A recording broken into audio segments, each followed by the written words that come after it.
ধর্ষকের মৃত্যুর আগে ধর্ষিতাকে মৃত্যুবরণ করতে হয়। এটা হচ্ছে আমাদের সোনার বাংলাদেশ। একজন ধর্ষকের জীবনের মূল্যটা এত বেশি যে তাকে ফাঁসির মঞ্চে দাঁড় করা যাবে না। আমরা বাংলাদেশে কয়জন ধর্ষকের নাম জানি যাকে কঠোর থেকে কঠোরতম শাস্তি দেওয়া হয়েছে, যাকে ফাঁসির মঞ্চে দাঁড় করা হয়েছে? আমরা কি আদৌ কেউ জানি না। অথচ আমরা কতগুলো যারা ধর্ষিত হয়েছে তাদের নাম জানি, অনেক বড়। এই লিস্ট আসলে অনেক বড়, বলে শেষ করা যাবে না। কুমিল্লার তনু, মাগুরার আসিয়া, 2 দিন আগেও কিশোরগঞ্জে 8ম শ্রেণীর একটি ছাত্রীকে বাসা থেকে তুলে নিয়ে ধর্ষণ করা হচ্ছে। বাবার হাতে মেয়ে ধর্ষিত হচ্ছে, ভাইয়ের হাতে বোন ধর্ষিত হচ্ছে। আমরা আসলে নিরাপদটা কোথায়? আমার মনে হচ্ছে আমরা যেন আইয়ামে জাহিলিয়া যুগে চলে গিয়েছি। মাঝে মধ্যে মনে হয় এর থেকেও খারাপ সময় আছি আমরা, কারণ ওই যুগে মেয়েরা অ্যাটলিস্ট সম্মান নিয়ে মৃত্যুবরণ করতে পারত। জন্মের পরপর জ্যান্ত মাটিতে পুঁতে দেওয়া হতো, আর আমাদের ধর্ষণ করে নির্মমভাবে তারপর মৃত্যুবরণ করতে হচ্ছে।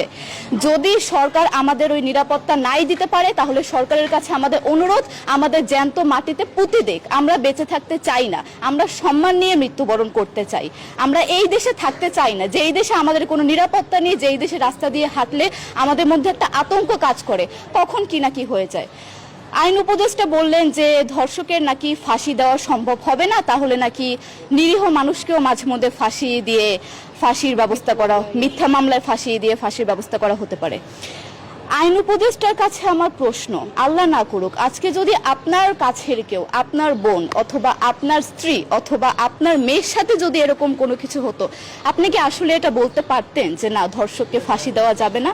কোনোদিনও পারতেন না। আপনি সবার আগে তার ফাঁসির ব্যবস্থা করতেন, সম্ভব হলে নিজের হাতে মেরে ফেলতেন।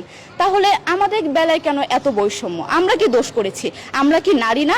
আমরাও তো কারো বোন, আমরাও তো কোনো বাবার সন্তান, আমাদেরও তো বেঁচে থাকার অধিকার আছে, তাই না?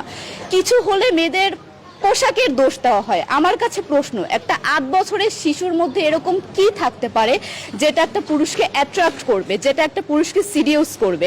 সেরকম হলে আসলে ধর্ষণ করা হতো সবসময় প্রাপ্তবয়স্ক মহিলাকে। কিন্তু আমরা আসলে পরিসংখ্যান গবেষণা করলে দেখতে পারি যে ধর্ষক সবচেয়ে বেশি করা হচ্ছে শিশুদেরকে, কিশোরীদের সবচেয়ে বেশি ধর্ষণ করা হচ্ছে। দৃষ্টিভঙ্গি পরিবর্তন করুন, চিন্তা ভাবনা পরিবর্তন করুন, ধর্ষকদের আইনের আওতায় আনুন। যদি আইন উপদেষ্টা অথবা প্রশাসন যদি ধর্ষকদের শাস্তির ব্যবস্থা না করতে পারে, আমাদের হাতে তুলে দেন, আমরা নিজেদের হাতে শাস্তি দিয়ে দিতে পারবো। এই সাহস আমাদের মধ্যে আছে। বেঁচে থাকার জন্য আমাদের যতটা কঠিন হতে হবে, আমরা কঠিন হওয়ার জন্য প্রস্তুত আছি। আমরা ফাঁসি চাই, ধর্ষকদের কঠোর থেকে কঠোরতম শাস্তি চাই। যতদিন না পর্যন্ত ফাঁসি দেওয়া হবে, যতদিন না পর্যন্ত ধর্ষকদের শাস্তির ব্যবস্থা করা হবে, আমরা আমাদের আন্দোলন অব্যাহত রাখবো। দরকার হলে আমরা শিক্ষা প্রতিষ্ঠান বন্ধ করে দিব, তবুও আমরা থামবো না। এটাই আমাদের দাবি।